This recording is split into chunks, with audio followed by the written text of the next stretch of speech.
i-pick up na yung aking box. Ayan. Thank you, Easy. After 21 days, kuya, nandun na yan sa bahay. Ayan. Ayan na guys. So, ayun yung truck nila. O, ayan na. Ang bilis lang ng mga pangyayari. Kinukuha na agad yung box ko. Ayan na, burnok.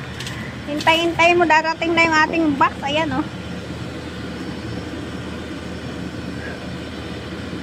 Ay, sorry kuya, hindi ko natanggal. Ang hirap, no? Ang hirap din ng trabaho ng mga Ay. Ayun. Naulan. Kawawa naman si kabayan. Kawawa talaga si kabayan, oh. Ayan, oh. Ayan na.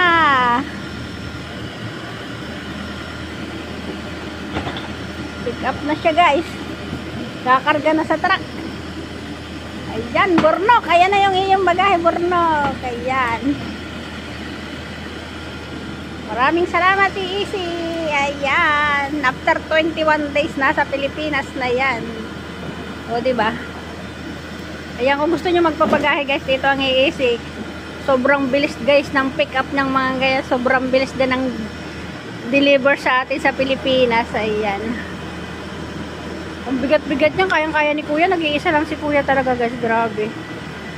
Oh, ang galing naman ng kay kuya pag ano, umaakit pala yun, ang galing.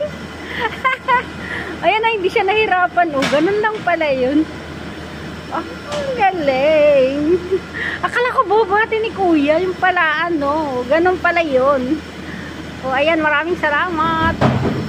Easy Cargo, umuulan. Yan na, bye-bye na, Easy. Yan na guys, tapos na. Tapos na si kuya.